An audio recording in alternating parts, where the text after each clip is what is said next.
Hello aspirant. कैसे हैं आप सभी? उम्मीद करता हूँ आप सभी लोग अच्छे और स्वस्थ होंगे। और जो नहीं होंगे स्वस्थ, उनको इस बात का विशेष ध्यान रखना होगा कि जब अगर आप स्वस्थ रहेंगे तभी आपकी पढ़ाई अच्छे से चल सकती है without any disturbance. So you need to be keep healthy, क्योंकि एक हेल्दी शरीर में ही एक हेल्दी माइंड का भी निवास होता है। तो आप खास तौर से इस बात को ध्यान में रखिएगा। तो आते हैं मुद्दे पर। मुद्दा ये है कि आज हम मॉडर्न मॉडर्न इंडिया का पहला चैप्टर शुरू करने जा रहे हैं। एक्चुअली मैं बता दूं कि मॉडर्न इंडिया मैं स्पेक्ट्रम को एज ए रेफरेंस लेकर के चल रहा हूं, ताकि आने वाली अपकमिंग एग्जाम के सभी एग्जाम्स के रेलेवेंस से अच्छा रहे।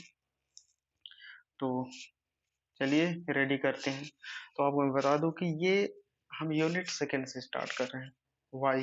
क्योंकि देखो, यूनिट सेकंड से ही मॉडर्न इंडिया का एक रेलेवेंस होता है। उसके पहले कुछ है इम्पोर्टेंट चीजें हैं, लेकिन वो पढ़ना जरूरी नहीं है एग्जाम के लिहाज से। तो इस आधार पर हम यूनिट सेकंड का थर्ड चैप्टर लेकर के चल रहे हैं, advent of the European in India. चलिए ठीक है, यूरोपियन आते हैं यहाँ पर इंडिया में, लेकिन क्यों आते हैं हम इस बात पर थोड़ा सा चर्चा कर लेते हैं। ऐसा क्या सीन हुआ था यूरोप में कि भाई सब इंडिया की ओर ही आने लगे? तो मैं बता दूं कि यूरोप में रोमन एम्पायर था। बहुत बड़ा एम्पायर था रोमन एम्पायर। और रोमन एम्पायर जो है वो 7th सेंचुरी आते आते उसका डिक्लिनेशन शुरू हो चुका था। जब रोमन एम्पायर का डिक्लिनेशन हुआ तो यहाँ पर जो है धीरे धीरे एक और अंपायर का विकास होने लगा। वो क्या था? Ottoman umpire. तो मैं बताऊं कि ये पहले थोड़ा सा मैं आपको समझा दूं कि रोमन अंपायर कहाँ से कहाँ तक था। देखो एग्जैक्टली मत जाना, क्योंकि हमें रोमन अंपायर नहीं पढ़ना, हमें समझना है कि आखिर हो क्या रहा था। देखिए, ये एरिया जो था वो रोमन अंपायर में आता है, ठीक है। और रोमन अंपायर का पतन 7th सेंचुरी आते आते हो, मतलब शुरुआत हो ही चुकी थी, या मतलब हालत खराब थी। तो यहाँ पर फिर उसके बाद रोमन एम्पायर के बाद कौन एम्पायर उठ रहा था इधर? Ottoman empire. ठीक है, यानी कि ये पहले था इधर रोमन, ये है रोमन एम्पायर। ठीक है, और इधर क्या हो गया? ये आया आपका ओटोमन एम्पायर। Ottoman empire. तो ये जो पहले था कभी रोमन एम्पायर, अब रोमन एम्पायर का पतन हो रहा है और इधर ओटोमन एम्पायर का कंट्रोल बढ़ रहा है। तो इसका असर क्या भारत पर क्या पड़ रहा था, भारत और यूरोप के बीच क्या पड़ रहा था? देखिए, इस बात को समझना थोड़ा सा आप डिप्लोमेटिक वे में सोचना चाहिए। क्योंकि जब किसी भी देश में कुछ भी हलचल होता है या वार होता है या कुछ इकोनॉमिक क्राइसिस आती है, तो उसका असर जो है वो कहीं ना कहीं हमारे भी देश में देखने को मिल जाता है। अगर इस समय की बात करें तो जैसे कि उधर इसराइल और फलस्तीन के बीच जो वार हो रही है, उसका असर भी हमारे देश पर पड़ेगा। ठीक है, तो ये भी समझ लीजिए कि जब ये रोमन एम्पायर का डिक्लिनेशन हुआ, इधर ऑटोमन एम्पायर का उद्भव हो रहा है, तो इसका असर भी इंडिया और यूरोप के बीच देखने को मिल सकता है। मिल क्या है? तो देखिए वो क्या था, उसका प्रभाव मैं आपको बता रहा हूँ बहुत ही आसान तरीके से। देखिए, हुआ क्या कि यहाँ पर जो था यूरोप से ये डायरेक्ट ट्रेड होता था। यूरोप से ये जो डायरेक्ट ट्रेड का रूट था और ये सी रूट था, ठीक है। ये डायरेक्ट मतलब कि बिना किसी इंटरवेंशन के ट्रेड होता था यूरोप और भारत के बीच। तो यहाँ पर जब ये लैंड रूट, ठीक है, ये लैंड रूट है, ये सी रूट है। तो यहाँ पर जब ओटोमन अम्पायर आ जाता है, ओटोमन अम्पायर, तो यहाँ पर as a intermediaries Ottoman empire बैठ जाते हैं। अब यानी कि कोई भी ट्रेड डायरेक्ट हो ही नहीं रहा था, उनको ऑटोमन अम्पायर यानी अरब से परमिशन लेना पड़ता था, उनको पैसे देना पड़ता था। तो यानी कि अगर आप पैसे देंगे तो आप चीजें अब यूरोप में महंगी बेचेंगे। तो आप समझ सकते हैं कि हो क्या रहा है। ठीक है, तो ऑटोमन के आने से यूरोप और यूरोप और इंडिया के बीच का जो ट्रेड था वो प्रभावित हो रहा था। तो किस चीज का ट्रेड होता था, मैं ये भी बता दूं किस चीज का ट्रेड होता था। देखो, स्पाइसेस का। आप कभी भी आंख बंद करके सीधा बोल सकते हैं स्पाइसेस का, ठीक है। स्पाइसेस, फिर उसके बाद कैलिकोज, कैली कैलिकोज, और क्या होता था, सिल्क का व्यापार, और क्या था, स्टोन का, स्टोन। तो बहुत सारी चीजों का व्यापार हो रहा था, ये सारी चीजें प्रभावित हो रही थी, ये सारी चीजें प्रभावित हो रही थी। तो धीरे धीरे 15th सेंचुरी आते आते वहां पर यूरोप का माहौल ये हुआ, इस एरिया का माहौल ये हुआ 15th सेंचुरी में। यहाँ पर रिनेसा का टाइम चल रहा था, रिनेसा, पुनर्जागरण। और इस दौर में लोग एक्सप्लोर कर रहे थे, दुनिया को एक्सप्लोर कर रहे थे। शिप बिल्डिंग का काम चल रहा था, नेविगेशन बहुत जोरों शोरों पर था, लोग समुद्री यात्राओं के लिए निकलते थे। ये वो दौर था, यूरोप में बदलाव का दौर था, पुनर्जागरण का दौर था। और यहाँ पर इकोनॉमिक डेवलपमेंट भी बहुत तेजी से हो रहा था। जो जमीन खाली पड़ी थी उसमें, उस पर भी खेती को भी नई तरीके से होने लगे, नए नए इन्वेंशन हो रहे थे, क्रॉप पैटर्न के बारे में जानकारियां, क्रॉप रोटेशन, मतलब चीजें नई नई आने लगी थी। और जाहिर सी बात है कि जब इकोनॉमिक एक्टिविटी किसी क्षेत्र की बढ़ती है तो वहाँ के लोगों का इनकम भी बढ़ता है। और जब इनकम इस क्षेत्र के लोगों की बढ़ने लगी है धीरे धीरे, तो उनकी डिमांड भी बढ़ेगी। जब डिमांड बढ़ेगी तो वो लोग बड़ी बड़ी चीजें, जैसे बहुत सारी चीजों की डिमांड करेंगे। तो इनके पास धीरे धीरे सारी चीजें, मतलब इनकी जरूरत की होती थी, लेकिन समस्या सिर्फ एक चीज की थी, समस्या थी खाने की। और ये लोग खाने की समस्या क्या थी, देखिए ये ठंडा प्रदेश था, ये ठंडा प्रदेश है, इस रीजन में इनको चाहिए गर्म चीजें। यानी कि ये लोग मीट खाते थे, मीट खाना को प्रिजर्व करने के लिए इनको मसाला चाहिए था, स्पाइसेस चाहिए, ठीक है, मसाला, मसाला चाहिए था। तो मसाले की पूर्ति कौन करेगा, भारत, मसाले की पूर्ति भारत करेगा। और करेगा कैसे, अभी तो यहाँ से जो डायरेक्ट ट्रेड हो रहा था वो प्रभावित हो चुका है, ठीक है। यहाँ पर ओटोमन आ गए हैं, मतलब ऐसा नहीं कि ट्रेड बंद हो गया था, ट्रेड हो रहा था, ट्रेड हो रहा था, लेकिन यहाँ पर ये लोग स्ट्रेटजिक पॉइंट पर बैठ गए जहाँ से गुजरने पर इनको पैसा देते थे, यानी कि अरब रिच होते जा रहे थे। और यूरोप में जो सामान जाता था वो महंगा होता जा रहा था, लोग परेशान हो रहे थे। तो यहाँ पर लोग चाहते थे कि हमें एक डायरेक्ट सी रूट मिल जाए भारत के लिए। तो अभी तक मतलब यही रूट था, एक एक ये रूट, एक ये रूट।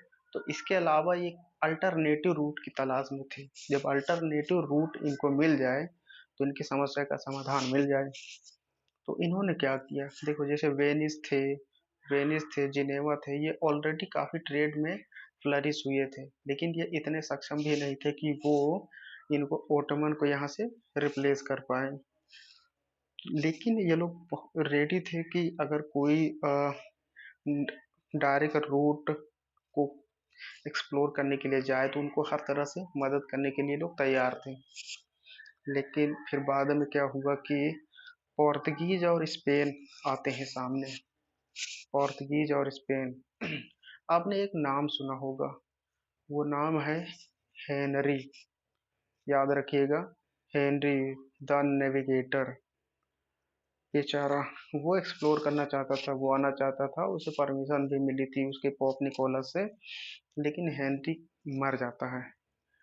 और उसको एक्सप्लोर करने का सपना भी उसी के साथ दफन हो जाता है। तो इस नाम को याद रखिएगा, पुर्तगाल का था। Prince Henry.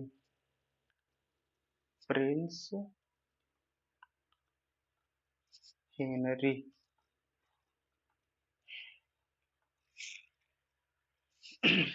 इसको नेविगेटर भी कहा जाता था। नेविगेटर।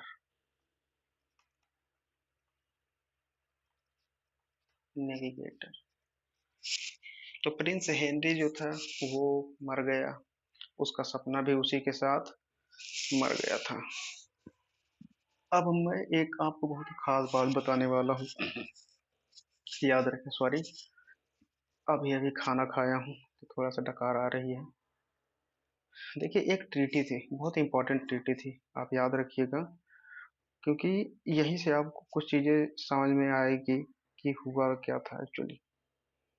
देखिए, एक थी ट्रीटी, क्या नाम था उसका? Treaty of Tordesillas. ये ट्रीटी थी, ट्रीटी ऑफ टोरडेसिलास। टोरडेसिलास 1494 की है। 1494। देखिए, ये ट्रीटी क्यों खास है।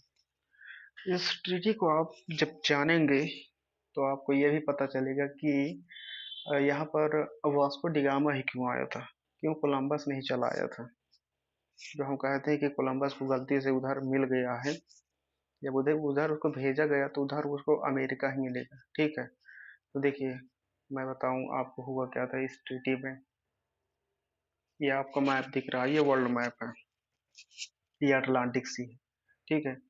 तो अटलांटिक सी में एक इमेजिनरी लाइन खींची गई थी। देखो, एक परफेक्ट मेजर के साथ खींचा गया था, लेकिन मैं यहाँ पर कोई वो नहीं ले रहा हूँ परफेक्ट मेजर। ये इस तरह एक लाइन खींची गई। हुआ क्या था कि देखो, पोर्तुगीज और स्पेन दोनों तैयार हो गए थे। ये आप यहाँ पर देख सकते हैं, ये दोनों, ये ये पोर्तुगीज है और ये स्पेन है। तो ये दोनों ही तैयार हो गए थे कि नहीं, हम जाएंगे भारत को खोज करने, भारत के लिए एक नया रास्ता खोजने के लिए। जब दो लोग आ गए, अभी अगर कोई एक तैयार होता तो चलो ठीक है, वो चाहे जिधर से चला जाता चाहे जहां चला जाता, लेकिन यहाँ पर दोनों तैयार हो गए। जब दोनों तैयार हो गए तो जाहिर सी बात है दोनों के बीच कॉन्फ्लिक्ट हो जाएगा।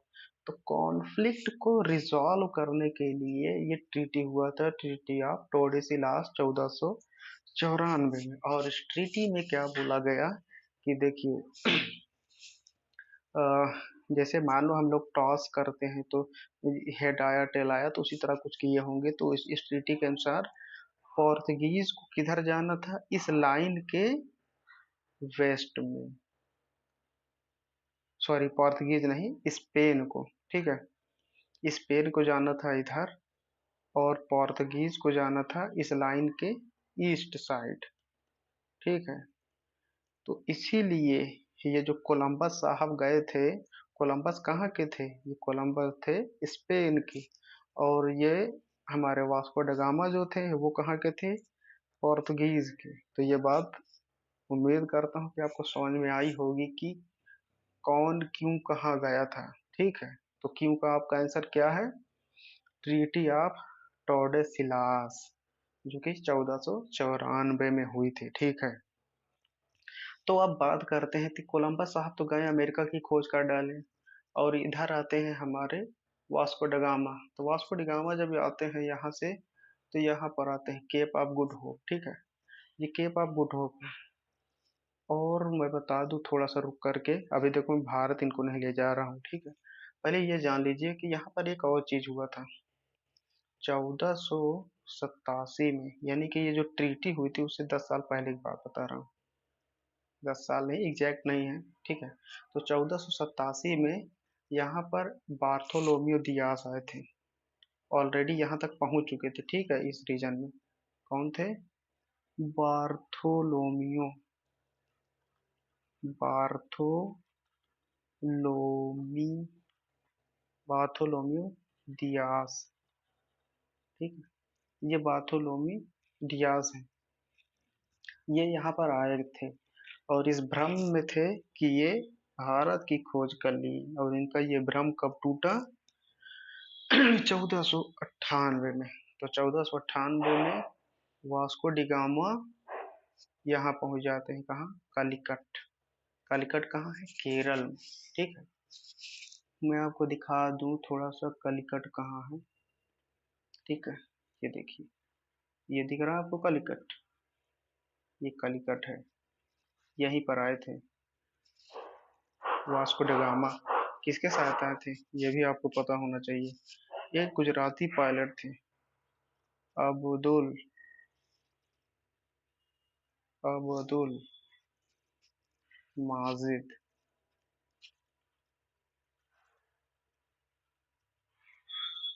अब्दुल माजिद।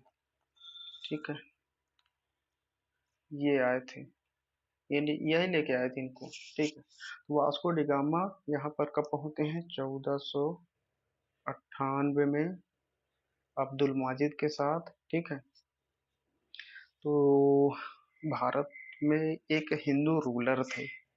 कौन था यहाँ पर उस समय? हिंदू रूलर। और हिंदू रूलर का क्या नाम था? जैमोरिन। ठीक है, हिंदू रूलर नाम था उसका जैमोरिन, केरला में। तो बहुत खुश हुए, कोई बाहरी वाला आया था, खुश तो होंगे ही, कुछ लेके आए होंगे क्या मालूम, इसी उम्मीद में। तो इनके लिए तो ऐसा लग रहा था कुछ, कोई वो आ गया, फरिश्ता आया है, क्या कहें उसे। तो यहाँ पर आए 1498 में वास्को डिगामा कालीकट पहुंचते हैं अब्दुल माजिद के साथ। जमोरिन इनका बहुत ही जोर शोर से इनका स्वागत करते हैं, भाई माला वाला पहनाते हैं, आइए, हमारा देश आपके लिए ही है, हम सभी आपकी सेवा के लिए हैं। तो कोई और भी था जो पोर्तुगीज के आने से खुश भी नहीं था। कौन हो सकता है? तो अगर आपको ये लगता हो कि पोर्तुगीज से पहले कोई भारत आया नहीं है, तो इस गलतफहमी मत रहिएगा। यहाँ पर अरब्स ऑलरेडी पहुंचे हुए थे, ट्रेड यहाँ से करते थे। तो यहाँ जो अरब्स थे, उनको तो समझ में आ गया कि पोर्तुगीज चाहता क्या है, लेकिन हमारे जमोरिन साहब को नहीं पता था, उसका इंटेंशन इनको नहीं पता था कि आखिर पोर्तुगीज चाहते क्या हैं। तो जमोरिन साहब तो निश्चिंत थे, लेकिन पोर्तुगीज के मन में क्या खिचड़ी पक रही थी, अरब ने उसको अच्छी तरह से। तो यहाँ पर इंडियन ओशियन में जो ट्रेड था, बहुत सारे लोग कर रहे थे। यहाँ पर अरब, अफ्रीकन और चाइनीज जैपनीज बहुत सारे लोग ट्रेड कर रहे थे, लेकिन वो लोग यहाँ के रूल और कायदे कानून को मानते थे। लेकिन जब ये पोर्तुगीज आते हैं, पोर्तुगीज का इंटेंशन मोनोपोलाइज करना था, ट्रेड ट्रेड के प्रॉफिट को मोनोपोलाइज करना, केवल खुद ही यहाँ के मतलब मोनोपोलाइज, एकाधिकार, हिंदी वालों के लिए एकाधिकार करना चाहते थे अपना। वो यहाँ से और अदर कंपटीटर कंपटीटर को देखना भी नहीं चाहते थे, वो यहाँ से किसी तरह उनको भगाना चाह रहे थे। तो यहाँ पर जब ये हमारे वास्को डिगामा आते हैं तो लगभग 3 महीने के लिए रुकते हैं। और जब 3 महीने के बाद यहाँ से ये वापस जाते हैं तो अपने साथ बहुत सारा कार्गो लेके जाते हैं। कार्गो मतलब सामान जो यहाँ से लेके गए, और यूरोप के मार्केट में वहां जाकर के बहुत ही ज्यादा प्रॉफिट में बेचते हैं। तो इन्होंने जो ट्रेड किया और जो प्रॉफिट कमाया, वहां पर इनको ये समझ में आ गया कि हम जितने मतलब चाहे मतलब कि जो उधर से अरब की तरफ से जो आता था, वो लोग हमसे भी कहीं ज्यादा महंगे सामान बेचते थे। उसके बावजूद भी हमने सस्ता बेचा तो भी हमें इतना फायदा हुआ। तो मुस्लिम मिडल मैन जो इनके साथ कर रहे थे, इनको समझ में आ गया, लगभग इनको 10 गुना फायदा हुआ। 10 गुना से ज्यादा ही फायदा हुआ होगा। तो उसके बाद जब वास्को डिगामा वापस चले जाते हैं तो 1500 में यहाँ पर आते हैं पेड्रो अल्वारेज कब्राल। 1500 में, मैं इसको शॉर्ट फॉर्म PAC लिखता हूँ ताकि याद रहे, PAC। ठीक है। Pedro Alvares Cabral, Pedro Alvares Alvares Cabral.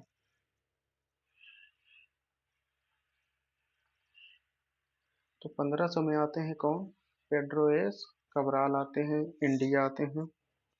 और यहाँ पर कालीकट में, देखो यहाँ पर कालीकट में फैक्ट्री लगाते हैं, याद रखिएगा। तो कालीकट में एक फैक्ट्री भी लगाते हैं यहाँ पर पेड्रो अल्वारेज कब्राल। फिर यहाँ पर देखिए फैक्ट्री लगने के बाद समस्या शुरू हो जाती है। यहाँ के जो लोकल्स थे उनके साथ इनकी थोड़ा सा मतलब कोऑर्डिनेशन नहीं बनता है, झड़प होती रहती है। तो कई बार ऐसा हुआ कि अरब के साथ इनका काफी ज्यादा फाइटिंग होती है, उसमें बहुत सारे लोग मारे भी जाते हैं। तो यहाँ पर एक ये लोग ट्रीटी ट्रीटी साइन करवाते हैं यहाँ पर, treaty with locals ruler of Cochin and Cannanore. तो कोचीन और कन्नानूर, कोचीन और कन्नानूर के जो रूलर थे उनके साथ एक ट्रीटी भी साइन होती है। ठीक है।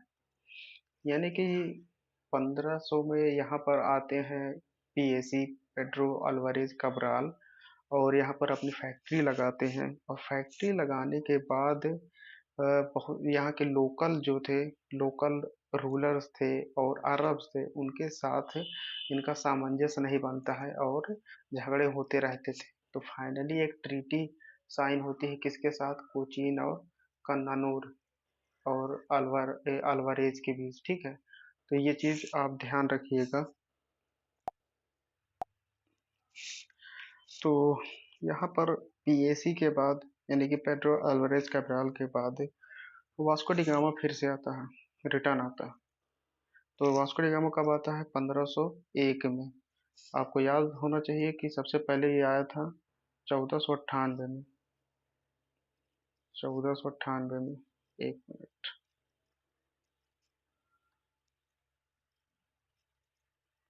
ये आया था 1498 में। फिर 1500 में आया है PAC। ठीक है, PAC यहाँ पर आया था वास्को डी गामा। और यहाँ पर फिर से आता है कौन, 1501 में वास्को डी गामा। तो आपको ये पता होना चाहिए कि वापस वास्को डी गामा आता है 1501 में। तो 1501 में इसने क्या किया, देखो, जब 1498 में आया था वो पहली बार था, थोड़ा सा हेजिटेट हो रहा होगा। उसका इंटेंशन, अरब को तो ये बात समझ में आ गई थी कि वो चाहता क्या, लेकिन उसने कभी डायरेक्ट मतलब ये कह करके नहीं किया होगा, और ना ही वहां के जैमोरिन से उसने कहा। लेकिन इस बार ये आया तो डायरेक्ट जैमोरिन के पास ही चला गया। ठीक है। ये आया कालीकट, जैमोरिन के पास ही चला गया और उसे डायरेक्टली कहता है कि यहाँ से अरब्स को भगाओ, मैं यहाँ से ट्रेड करूंगा। तो अरब्स बहुत पहले से आए थे, तो जाहिर सी बात है काफी समय हो गया, तो अरब्स का रिलेशन उस हिंदू रूलर जेमोरिन के साथ अच्छा रहा होगा। तो उसने डायरेक्टली मना कर दिया, जेमोरिन ने मना किया। तो अब जेमोरिन और वास्को डी गामा के बीच भी रिलेशन खराब हो रहे थे। तो ये हुआ। फिर उसके बाद ये वास्को डी गामा ने फैक्ट्री कहाँ लगाई, उसने अपनी फैक्ट्री लगाई कन्नानोरे में। कन्नानोरे देख लीजिए, ये जो कन्नानोर है, यहाँ पर ये अपनी फैक्ट्री लगाता है। और ये कालीकट में कौन लगाया था, कालीकट में लगाया था PAC। ठीक है। यहाँ पर ये PAC लगाया था, और यहाँ पर लगाया वास्को डी गामा ने लगाया। ठीक है। तो ये यहाँ पर भी फैक्ट्री लग गई। फिर धीरे धीरे इनका कालीकट, कन्नानोरे और कोचीन, ये कालिकट, कन्नानोरे और कोचीन, ये तीनों जो था इनका ट्रेडिंग सेंटर बन गया। यानी अरब्स का ट्रेडिंग सेंटर के रूप में ये, सॉरी अरब नहीं, पोर्तुगीज का ट्रेडिंग सेंटर के रूप में ये उभरने लगा। फिर उसके बाद 1505 में आता है फ्रांसिस्को डी अल्मीडा। 1505 में फ्रांसिस्को डी अल्मीडा, इसको किंग के राजा ने एक गवर्नर बना के भेजा था 3 साल के लिए। तो ये एज अ गवर्नर आया था। आपको याद रहना चाहिए कि पहला गवर्नर जो पोर्तुगीज के द्वारा अपॉइंट किया गया था भारत के लिए, वो है फ्रांसिस्को डी अल्मीडा। तो ये क्या है? गवर्नर, गवर्नर साहब हैं। ठीक है। तो ये पहले गवर्नर हैं। इनको कुछ बहुत ही महत्वपूर्ण काम दिए गए थे। वो महत्वपूर्ण काम में से जैसे कि इनको पहला काम ये दिया दिया गया था कि कंसोलिडेट करना। ठीक है, कंसोलिडेशन का काम दिया गया। कंसोलिडेशन का काम दिया गया। और तीसरा काम क्या था? Strategic control. Strategic control.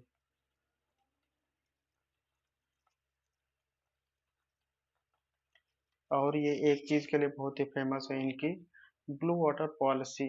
ठीक है, मैं एक एक को बता रहा हूँ क्या है ब्लू वाटर पॉलिसी।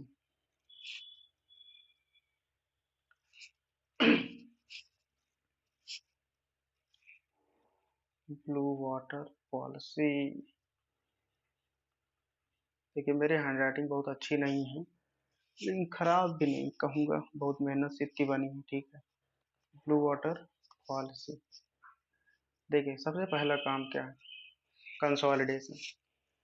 तो कंसोलिडेशन की अगर बात करें तो कंसोलिडेशन हम सभी के ज़िंदगी, हर एस्पिरेंट की ज़िंदगी में महत्वपूर्ण रोल निभाता है। आप पढ़ाई कितना भी करिए, कितना भी सिलेबस कवर कर लीजिए, पढ़ लीजिए, लगातार पढ़ते रहिए, अगर चीज़ों को कंसोलिडेट नहीं करते हैं तो फाइनली आप भी इस एग्ज़ाम की लड़ाई में आप हार जाएंगे। तो ये बात पोर्तुगीज को पता थी, शायद अभी भी स्टूडेंट को नहीं पता चलती है कि आप जो तैयारी कर रहे हो उसको कंसोलिडेट करने के लिए आपको रेगुलर रिवीजन करना होगा, प्रैक्टिस करना होगा, रिवाइज करना होगा बार बार।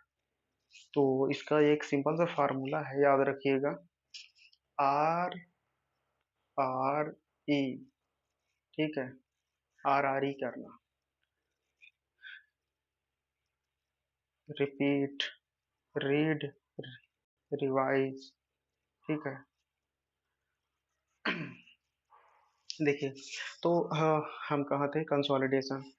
तो इसको कहा गया था कि देखिए अभी तक जो है, हम पिछले वाले में देखे थे, पिछले वाले में क्या मतलब, जब ये वापस से वास्को डी गामा आया था तो काफी, जैसे कि कोचीन, कन्नानोरे, कालीकट, इन सभी जगहों पर इनका ट्रेड सेंटर स्टैब्लिश हो चुका था। तो इनको लगा कि देखिए सिर्फ स्टैब्लिश करने से कोई काम नहीं, आप इसको मजबूती से बनाए रखिए, अपने में जोड़े रखिए, कंसोलिडेट करने का काम इसको दिया गया। और इसको क्या कहा गया कि स्ट्रेटेजिक कंट्रोल करना है। तो स्ट्रेटेजिक कंट्रोल क्या था कि मतलब जैसे ये हिंद महासागर है, ठीक है, हिंद महासागर में स्ट्रेटेजिक कंट्रोल करने के लिए कहा गया। तो वो कैसे संभव है? देखिए मैं आपको इसको मदद के मैप के जरिए से बताता हूँ।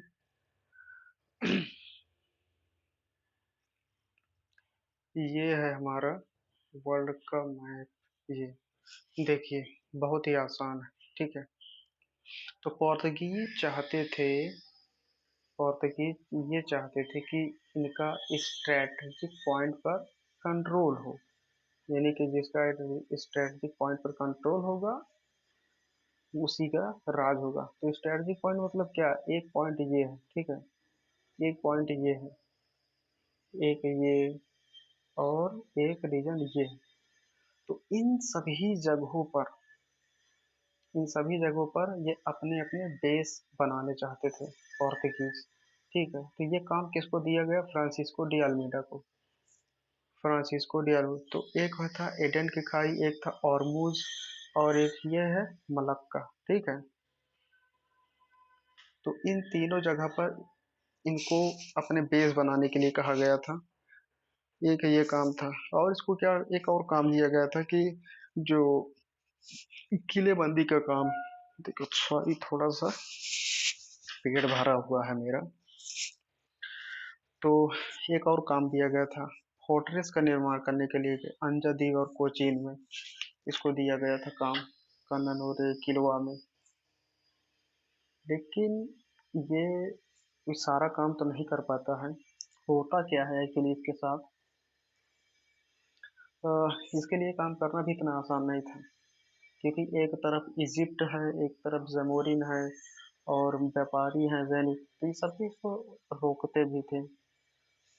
फ्रांसिस्को डी अल्मीडा को आप एक चीज के लिए और याद रखेंगे, फ्रांसिस्को डी अल्मीडा को एक और चीज के लिए, क्या था वो, battle of Diu, battle of दीवू के लिए याद रखिएगा। ये बहुत ही महत्वपूर्ण है फ्रांसिस्को डी अल्मीडा के लिए। तो वो बैटल ऑफ दीवू क्या था, देखिए।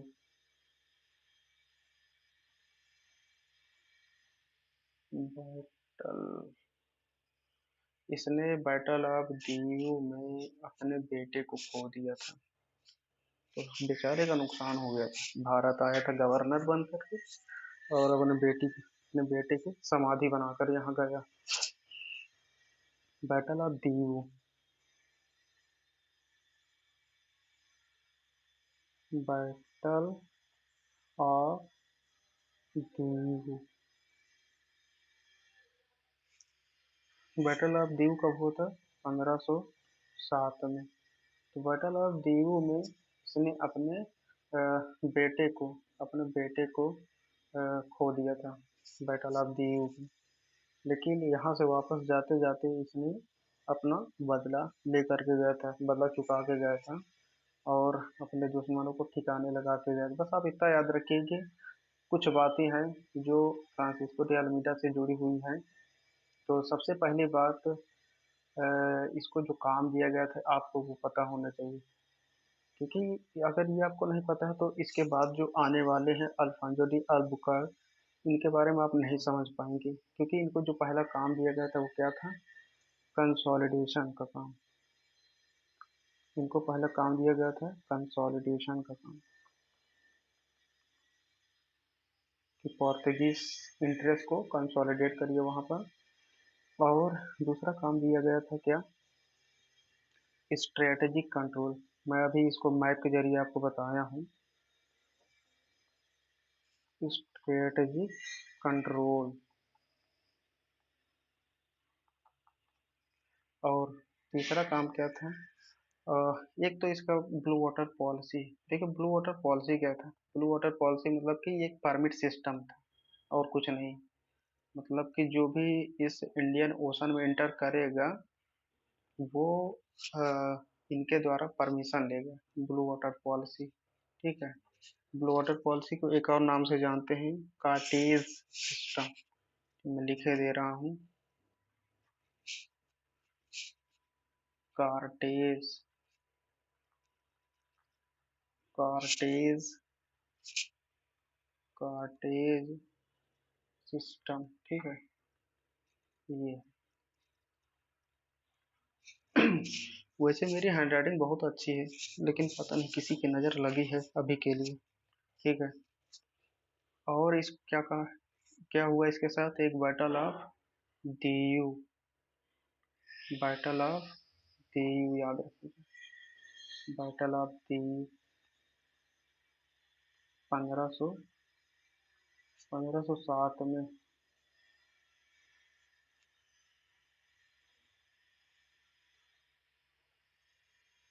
1507। तो बैटल ऑफ दीयू में बेचारा अपने बेटे को खो देता है। इसके बारे में बस इतना ही जानना जरूरी है। फिर उसके बाद आ जाते हैं अल्फांजो डी अल्बुकर्क। तो फाइनली फ्रांसिस्को डी अल्मीडा के बाद आते हैं अल्फांसो डी अल्बुकर्क। तो मैं पहले ही बता चुका हूँ कि जब फ्रांसिस्को डी अल्मीडा आए थे तो उनको क्या काम दिया गया था। तो फ्रांसिस्को अल्मीडा का जो काम दिया गया था कहीं ना कहीं वो कंप्लीट नहीं हुआ था, क्योंकि बैटल ऑफ दीव और अपना बेटा खोया, बदला लिया, चला गया, जो भी हुआ।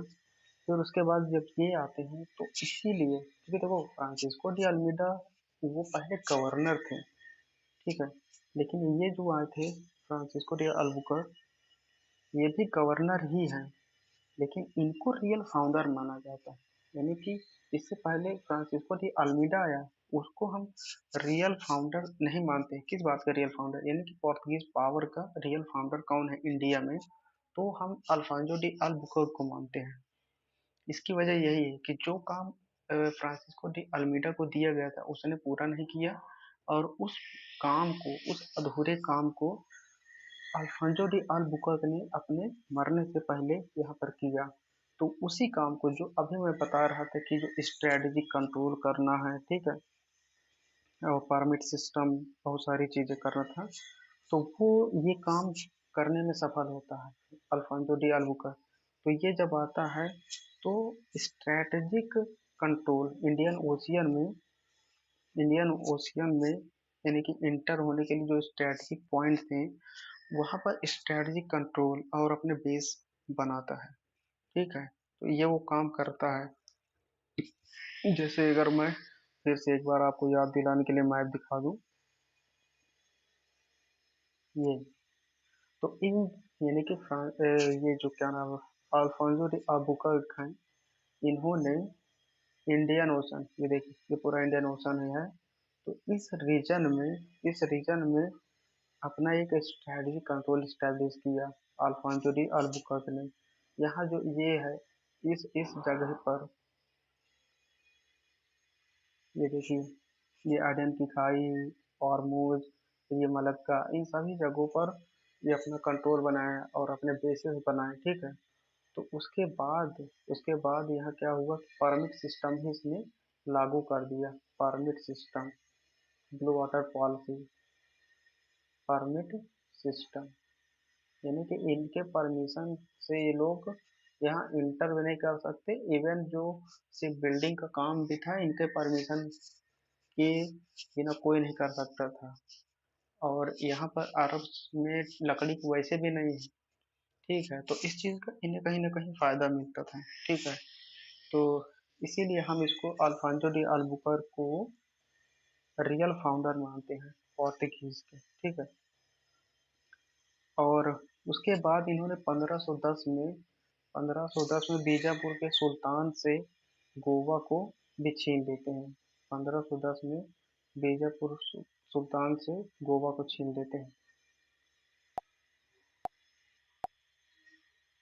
यहाँ पर आप देखिए, ये गोवा इंडिया के मैप में, तो 1510 में वो कौन यूरोपियन था जिसने बीजापुर के सुल्तान से गोवा को अपने अधिकार क्षेत्र में ले लिया था, तो वो थे अल्फांसो डी अल्बुकर्क। तो ये आप याद रखिएगा, ये गोवा है,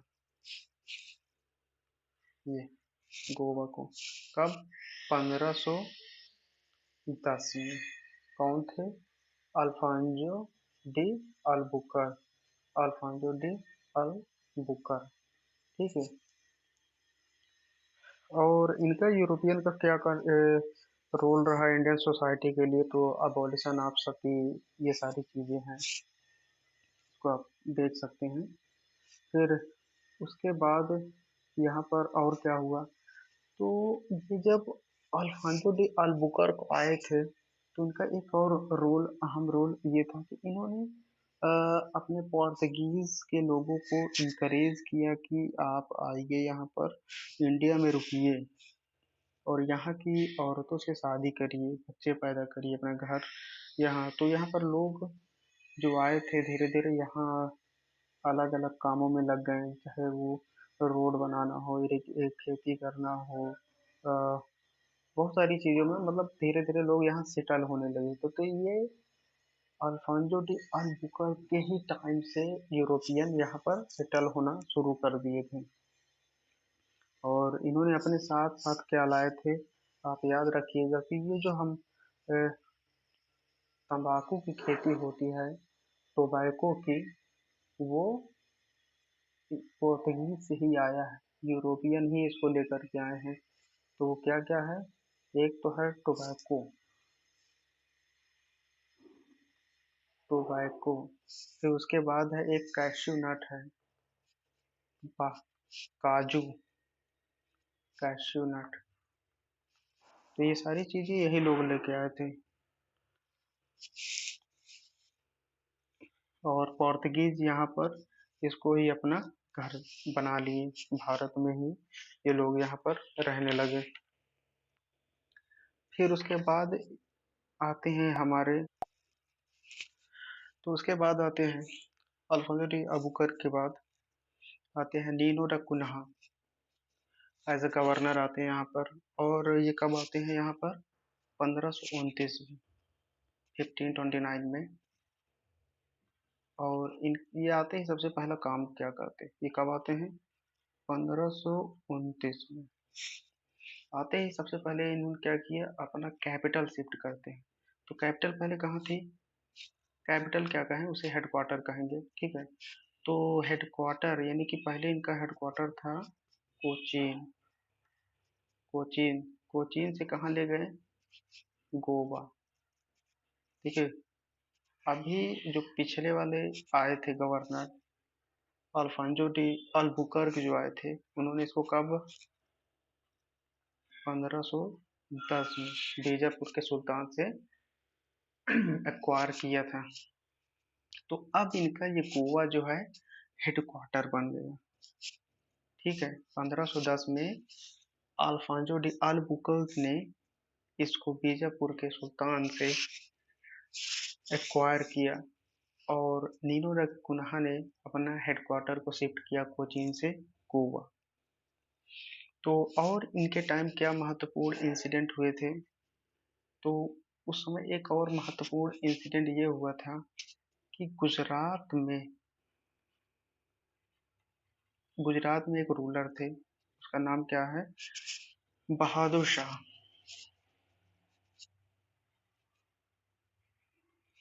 गुजरात के जो रूलर थे उनका नाम है बहादुर शाह। और उस समय के मुगल रूलर हुमायूं, यानी कि बहादुर बहादुर शाह और हुमायूं, बहादुर शाह और हुमायूं के बीच चल रहे थे झगड़े। देखिए, इनको झगड़े कहें, युद्ध करिए, कुछ भी कहिए, मैं थोड़ा सा इसको अपने आसान भाषा में ये झगड़ा ही बोल देता हूँ, ठीक है। तो यहाँ पर देखिए, इनके पास बहादुर शाह और हुमायूं।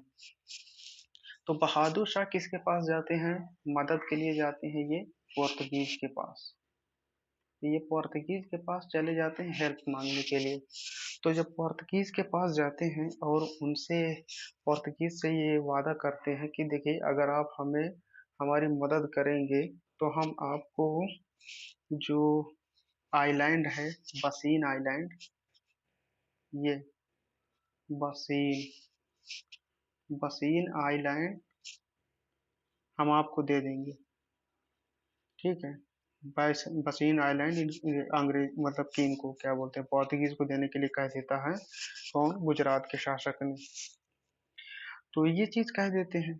फिर उसके बाद और एक और बात कहते हैं कि जो दीयू में एक बेस देने की बात करते हैं, दीयू में, कि हम आपको एक दीयू में बेस बनाने के लिए दे देंगे, अगर आप हमारी मदद करेंगे मुगलों से बचाने में, ठीक है। मुगल से बचाने में अगर आप हमारी मदद करेंगे तो हम आपको बसीन और दीयू दे देंगे। तो होता क्या है कि हुमायूं जो थे वो गुजरात छोड़ करके वापस चले जाते हैं, ठीक है। और फिर उसके बाद जब ये पोर्तुगीज इन बसीन और दीयू में थे, तो वहाँ के लोकल लोग इनको काफी परेशान करते थे, यानी कि लोकल इन्हें एक्सेप्ट नहीं कर रहे थे या पसंद नहीं कर रहे थे, लेकिन काफी परेशान कर रहे थे। तो बहुत सारी चीजें, बहुत सारी प्रॉब्लम होने लगी थी। तो धीरे धीरे बात ये हुई कि गुजरात के शासक कह रहे थे कि एक काम करते हैं, हम एक वॉल ऑफ पार्टीशन बनाते हैं। वॉल ऑफ पार्टीशन मतलब कि हम बंटवारे करवा देते हैं, ठीक है। वॉल ऑफ पार्टीशन, एक दीवार बनवाने की बात की गई, वॉल ऑफ पार्टीशन, ये कौन प्रपोज करते हैं? गुजरात के शासक ने। तो ये पार्टीशन की ये जो दीवार खड़ी करने के लिए कहते हैं गुजरात के शासक, लेकिन अभी भी अंग्रेज इस चीज के लिए रेडी नहीं थे, ये कोई दीवार उवार नहीं चाहते थे। तो इन्होंने गुजरात के शासक को बुलाया अपने शिप में, और वहीं पर गुजरात के शासक की हत्या कर देते हैं, यानी कि बहादुर शाह शहीद हो गए, चले गए ऊपर। तो ये चीज हुआ था, ठीक है। तो ये 1537 में उसको मार देते हैं, उसकी हत्या कर देते हैं।